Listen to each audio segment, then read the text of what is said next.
Bismillahirrahmanirrahim. Hello again and again. Hello les phanophiles. Donc, gastro-entérologie, donc la physiologie digestive, la deuxième partie. Donc, on est arrivé à la deuxième partie de la physiologie digestive. On va, comme l'habitude, commencer par un proverbe qui dit If you have a dream, you should protect it. Fighting for your dream. Donc, directement dans la deuxième partie, on va faire un petit rappel sur les 4 principales hormones que je parlais hier. Premièrement, la sécrétine. Deuxièmement, la cholécystokinine. La deuxièmement, gastrine. Et la GIP. Donc, sont les 4 hormones qui sont principales. Donc, on va parler des autres hormones, la somatostatine et la VIP et les autres. Donc, directement, sécrétine. Sécrétine va sécréter par des cellules S. Sécrétine. Cellule au niveau de duodénum. Donc, cette sécrétine, elle va libérer en présence de l'acide au niveau duodénal. Donc, lorsqu'il y a un milieu acide au niveau de duodénum, celle va sécréter la sécrétine parce qu'il y a un acide. Donc, pourquoi on sécrète une sécrétine en présence d'acide? Tout simplement pour faire deux choses. Fermer la robinet qui scintille l'acide, c'est-à-dire on va diminuer la sécrétion d'acide au niveau de l'estomac. On va libérer quelque chose qui va tamponner ce acide, ce qu'on appelle, on va augmenter la sécrétion pancréatique de bicarbonate. Sécrétine va augmenter la sécrétion pancréatique de bicarbonate. Donc, elle va essayer de tamponner les choses. Donc, par deux mécanismes. Premièrement, il va inhiber la source de l'acide au niveau de l'estomac. Deuxièmement, il va libérer la bicarbonate par le pancréas. C'est la sécrétine. Deuxièmement, on a la cholécystokinine. Cholécystokinine, CCK. CCK, 3 lettres. Troisième C, c'est la troisième lettre en alphabet. Donc, elle agit sur 3 organes et pas 2 comme la sécrétine. Donc, elle va agir au niveau de l'estomac, elle va agir au niveau de pancréas et elle va agir au niveau de vésicule biliaire. 3 sites d'action de cholécystokinine. La source, c'est les cellules I au niveau de duodénum et duodénum. Elle va augmenter, on va libérer ce CCK en présence des acides gras et des aminoacides. Pourquoi on va libérer ce CCK en présence des acides gras? Donc pour digérer ces acides gras. Le rôle de CCK, c'est la digestion. Donc elle va augmenter la sécrétion pancréatique, mais des enzymes pancréatiques pour digérer. Par exemple, les acides gras, on va libérer la lipase. Pour les aminoacides, on va attaquer par la trypsine, et les autres, la chymotrypsine et les antipeptidases, les oxypeptidases. Une 21 enzymes au niveau pancréatique va être libérée en présence de CCK. Very high. Et pour digérer les acides gras, on a besoin de vésicule biliaire. Pourquoi? Pour faire augmenter la contraction au niveau de vésicule biliaire. Cette contraction au niveau de vésicule biliaire pour libérer quelque chose qu'on appelle les acides biliaires et les sels biliaires. Et ces acides biliaires agissent comme un émulsifant. C'est quoi un émulsifant? C'est-à-dire on a une grande boule de ce qu'on appelle des acides gras. On va essayer de faire des petites micelles et ces petites micelles, des petites micelles, micelles en anglais, petites micelles pour ingérer facilement au niveau de type digestif. Donc, et la troisième chose va être inhibée ou bien elle va relaxer le sphincter d'ODI. C'est pas pratique de faire sortir l'eau et on ferme la robinet. Donc, il faut ouvrir le sphincter pour libérer les acides et les sels biliaires. Very high. Donc, elle va agir par 3 façons. Elle va augmenter la sécrétion des enzymes pancréatiques. Elle va augmenter la contraction au niveau du vésicule biliaire. Et elle va libérer le sphincter Oddi. Et aussi, au niveau de l'estomac, elle va inhiber la sécrétion d'acide. La gastrine. La gastrine, c'est le principal hormone qui agit au niveau de l'estomac pour libérer d'acide. C'est la libérateur de l'acide, c'est-à-dire de proton H+. Gastrine, c'est le plus important parmi ces hormones qui agissent directement sur parietal cell, c'est-à-dire sur la cellule pariétale pour libérer l'acide. Il y a plusieurs mécanismes pour libérer l'acide, mais la gastrine qui joue le rôle le plus important. Donc la source de gastrine, c'est les cellules G au niveau de l'antre, de l'estomac et aussi au niveau du duodénum.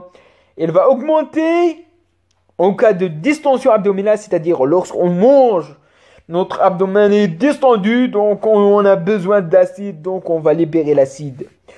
En cas on mange, on va alcaliniser la sucre digestive au niveau de l'estomac, donc on va libérer l'acide.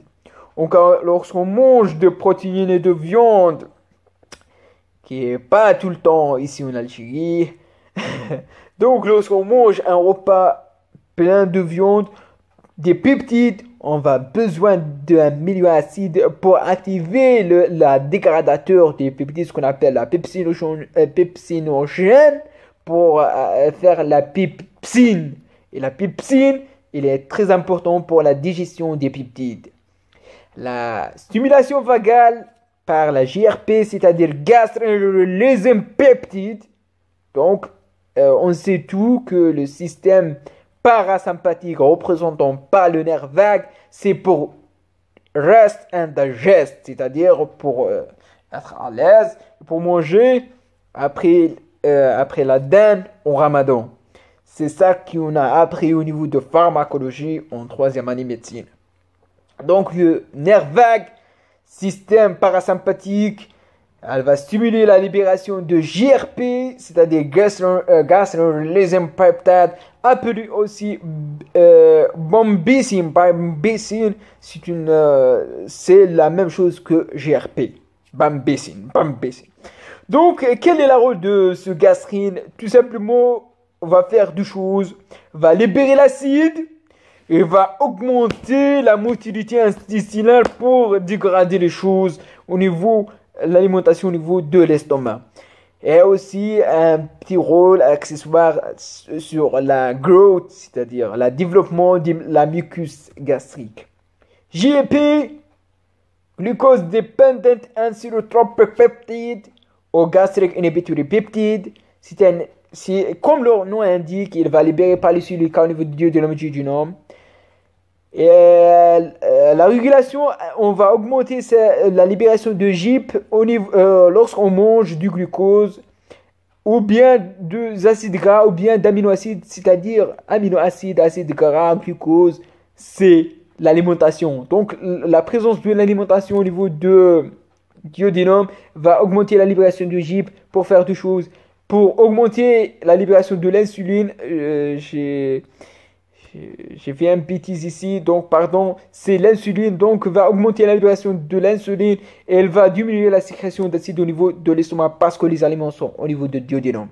Somatostatine, c'est un hormone qui va faire un state, c'est-à-dire elle va diminuer le tous, donc va sécréter par des cellules delta, c'est-à-dire D au niveau de pancréas, des îlots de Langerhans au niveau de pancréas, donc va augmenter, elle va augmenter par la présence d'acide au niveau de duodénum pour diminuer cette acidité. Donc lorsque l'acide est grand, donc on a besoin de diminuer l'acidité, on va libérer la somatostatine. Ou bien il va diminuer par l'effet de système parasympathique représentant pas le vague parce que le parasympathique c'est rest and digest. C'est-à-dire donc il va diminuer par le système parasympathique. L'action c'est la diminution de toutes les choses elle va diminuer l'acidité, la sécrétion d'acide au niveau gastrique, va diminuer la sécrétion de l'insuline et la glucagon, va diminuer la contraction du vésicule biliaire et la diminution de la sécrétion pancréatique. La motiline, pour motilation, c'est-à-dire le mouvement, donc il va sécréter par des cellules de l'intestin grêle. Le rôle il va augmenter en cas de jeûne, d'un jeûne prolongé, donc un état de jeûne au ramadan ici pour le musulman en cas de jeûne pour n'importe quelle raison. Donc il va augmenter ce motiline, va faire un complexe moteur migratoire. Le rôle n'est pas clairement, mais pour faciliter la péristaltisme et la vidange au niveau gastrique. Donc en pratique il est important parce que érythromycine c'est un macrolide. Et les macrolides, c'est-à-dire motiline, sont des agonistes de motiline. Donc, il va augmenter la péristaltisme et il va aider le tube digestif, ce érythromycine, c'est-à-dire une diarrhée. Le VIP, NO, sont deux hormones indépendantes, mais le VIP et le NO, ils vont agir d'une façon pareille. Donc le VIP et le NO, donc c'est donc le VIP et le NO. Donc le VIP, il est sécrété par des cellules parasympathiques, par des ganglions parasympathiques. Donc le rôle, il va augmenter par la stimulation vagale, c'est-à-dire va augmenter par le système parasympathique. Donc leur action, c'est la relaxation des muscles lisses au niveau de l'intestin. Et le VIP, au niveau du sphincter inférieur de l'œsophage, va libérer le NO. Et ce NO, c'est-à-dire un nitrique oxyde, ce nitrique oxyde va relâcher le sphincter inférieur de l'œsophage. Et on a en clinique une pathologie, ce qu'on appelle l'achalasie. C'est l'absence de relaxation du sphincter inférieur de l'œsophage. Donc on a compris que dans l'achalasie, on a l'absence de relaxation de ce sphincter. Donc, le NO probablement est impliqué là-dessus. Donc, c'est ça. Il y a aussi en clinique une autre histoire, l'histoire d'un tumeur endocrine pancréatique, des cellules endocrines, ce qu'on appelle le VPOMA.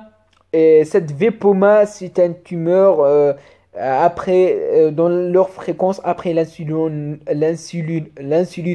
parce que l'insulinome c'est le plus fréquent des tumeurs endocrines au niveau du pancréas. Ce VPOM va présent par une diarrhée liquide, c'est la mnémotique WDHA, WATHA, c'est water diarrhea, c'est-à-dire une diarrhée liquide, et l'hypocalémie et achloro, c'est-à-dire la chlorhydrique, achlorhydria. Donc la ghrelin, c'est le dernier hormone et on va terminer. Donc le ghrelin, c'est le dernier hormone qui est découvert, c'est leur découvert récemment. C'est pas très récemment, mais je pense dans les années 2000, etc. Donc leur source, c'est l'estomac. Le rôle, c'est il va augmenter en cas de jeûne et diminuer parce que lorsqu'on mange. Donc en cas de jeûne, un cours qui est long, en cas de ramadan, je ne sais pas pourquoi tu fais un jeûne, vous êtes déprimé. Généralement les gens déprimés mangent trop. Donc si vous, je sais pas, vous êtes en guerre, vous êtes je sais pas quoi. Donc vous êtes en cas d'état de jeûne prolongé, vous êtes en voyage ou etc. Vous êtes en état de jeûne. Donc vous augmentez la ghrelin, surtout en Algérie au mois de Ramadan, dans les dernières heures avant qu'on mange. Donc on va augmenter la ghrelin le maximum. Donc Et le rôle de ghrelin, c'est l'augmenter de l'appétit. Donc, on a besoin, on sentit qu'on a besoin de manger n'importe quoi. C'est pas, donc l'appétit était augmenté. On veut manger n'importe quoi parce qu'on était jeune. Donc, c'est la réel exemple de ce ghrelin et de l'activité de ghrelin. Donc, pensez que vous êtes en train de sécréter la ghrelin. Donc, en cas de pathologie, malheureusement, chez certains patients qui souffrent par un syndrome, ce qu'on appelle Prader-Willi, il y a une augmentation permanente de ce ghrelin. Donc, ils ont tout le temps en train de besoin de manger et donc sont toujours une grande appétit. Donc, ils sont en train toujours de manger. Donc, aussi, elle va diminuer ce ghrelin par une chirurgie, ce qu'on appelle gastric bypass, qui va diminuer d'une façon agréable ce ghrelin. C'est une chirurgie indiquée pour les patients obèses. Donc, je vous remercie pour votre attention. N'hésitez pas de cliquer sur j'aime, abonner sur ma chaîne, aider, aimer, partager. Et à la prochaine, Inch'Allah. Salam.